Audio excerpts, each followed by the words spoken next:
Good morning बच्चों class 9 हम काकी पाठ के प्रश्न उत्तर कर रहे हैं अभ्यास पुस्तिका में। तो अब मैं पेज नंबर 23 पर हूँ और उसमें जो गद्यांश दिया है उसके ऊपर आधारित प्रश्न जो हैं उनको हम सॉल्व करेंगे, उनका समाधान करेंगे।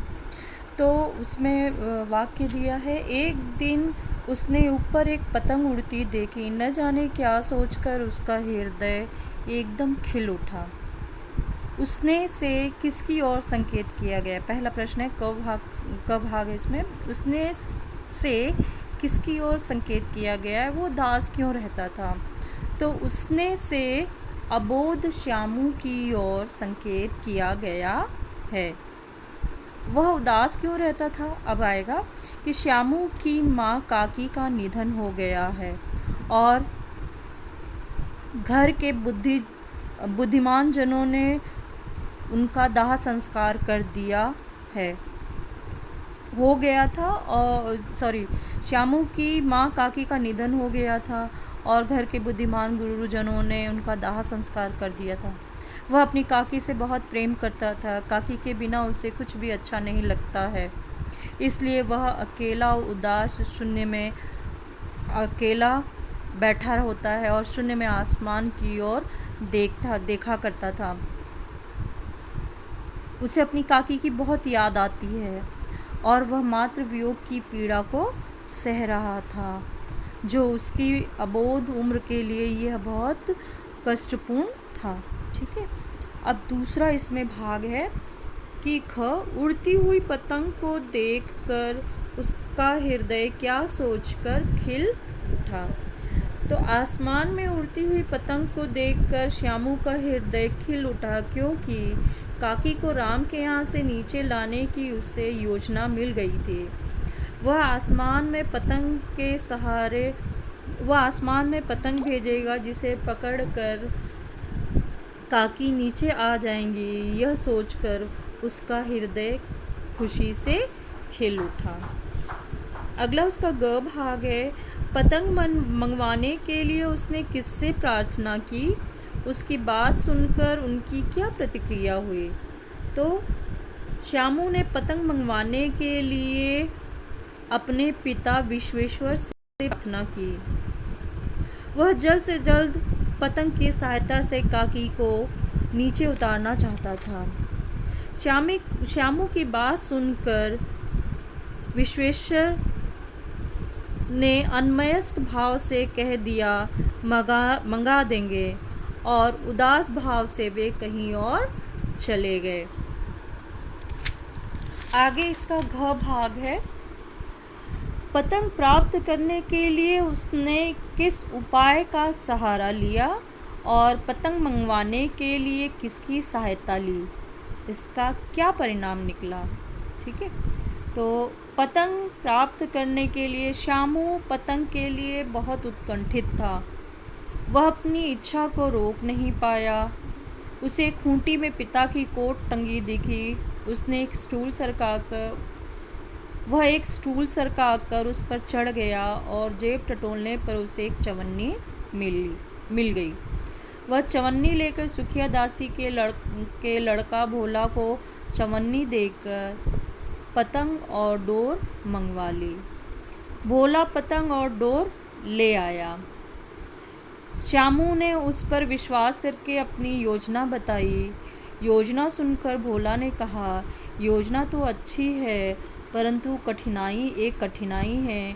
काकी इसे पकड़कर उतर नहीं पाएंगी, डोर टूट जाएगी और उसकी योजना के लिए जिसके कारण उसकी योजना पूरी नहीं हो पाई। ठीक है। आगे थर्ड है, उसमें वाक्यांश है, देखो खूब अकेले में जाना, कोई जान न पाए। तो वक्ता और श्रोता कौन कौन है? दोनों का परिचय दीजिए। भोला का परिचय देना है और श्यामू का। तो वक्ता श्यामू है और श्रोता भोला है। तो हमें वक्ता श्यामू का परिचय देना है उसमें। तो वक्ता श्यामू जो है 5-6 साल का श्यामू 5 से 6 साल का एक अबोध संवेदनशील बालक है। अपनी माँ काकी से वो बहुत प्रेम करता है। माँ की मृत्यु हो जाने पर उसे याद कर दिन रात रोया करता है। रोना तो उसका क्रमशः बंद हो जाता है, परंतु शोक उसके हृदय में जा बसता है। एक दिन आसमान में उड़ती पतंग को देखकर वह काकी को पतंग के द्वारा नीचे उतारने की योजना बनाता है। इस प्रकार इस कार्य के लिए वह चोरी करता है और मार भी खाता है। तो इस तरह से तो ये क्या हो गया है, श्यामू का परिचय हो गया है, क्योंकि प्रश्न में दोनों का परिचय पूछा है। भोला का परिचय हमें देना है। तो भोला का परिचय ये है कि भोला सुखिया दासी का लड़का है और वह श्यामू का हम उम्र है। श्यामू का हम उम्र से कहेंगे, और उसके अलावा हम कह सकते हैं उसकी कि समवयस्क है। वह भोला सुखिया दासी का लड़का है और श्यामू का समवयस्क है। वह श्यामू से अधिक समझदार है। ठीक है, वह स्वामी से अधिक समझदार है। श्यामू की तरकीब भोला को अच्छी लगी, परंतु उसने कठिनाई बताई कि पतंग की डोर को पकड़कर काकी नीचे उतर नहीं पाएंगी, डोर टूट जाएगी, और अगर रस्सी रहेगी, मोटी रस्सी रहेगी, तो काकी उसे पकड़कर आसानी से उतर आएंगी। इस तरह उसने अपनी समझदारी का परिचय देते हुए श्यामू से कहा कि काकी को नीचे उतारने के लिए मोटी रस्सी की आवश्यकता पड़ेगी। ठीक है, ये तो हो गया श्यामू का परिचय हो गया। ठीक है, अब आगे है उसका दूसरा प्रश्न है कि वक्ता ने श्रोता को अकेले में जाने के लिए क्यों कहा, उसे किस बात का भय था। तो वक्ता श्यामू ने श्रोता भोला को अकेले में जाने के लिए कहा। श्यामू ने भोला से पतंग और डोर मंगवाई थी। उसने भोला से कहा कि अपनी जीजी से कहकर चुपचाप एक पतंग और डोर मंगवा दो, यह कोई जान न पाए, इसलिए अकेले में जाने के लिए कहा। उसे डर था कि घर के बुद्धिमान गुरुजन ने उससे झूठ कहा था कि काकी मामा के घर गई है, जबकि वे राम के पास गई हैं और वो उन्हें ले जाकर उनका काकी का दाह संस्कार कर आए थे। उसे अपने परिवार वालों पर विश्वास नहीं था कि वे उसकी योजना को पूर्ण होने देंगे। वो विघ्न डालकर इस योजना को विफल कर देंगे, इसलिए वह नहीं चाहता था कि घर के सदस्यों को उसकी योजना के बारे में कुछ भी पता चले। आगे इसका ग भाग है कि वक्ता ने उससे क्या मंगवाया, उस वस्तु को लाने के लिए उसने उसे कितने पैसे दिए, वे पैसे उसने कहाँ से प्राप्त किए थे और क्यों। ये बहुत ही सिंपल सा है। हमने अभी भी पेज नंबर 24 पर घ में भी ये इसी तरह का प्रश्न हमने देखा था। तो वक्ता ने उससे क्या मंगवाया, वक्ता श्यामू ने उसे पतंग और डोर मंगवाई थी। उस वस्तु को लाने के लिए उसने उसे कितने पैसे दिए। ठीक है, तो उसने पतंग और डोर लाने के लिए भोला को 54 दी थी। ये पैसे उसने अपने पिता की कोर्ट से प्राप्त किए थे।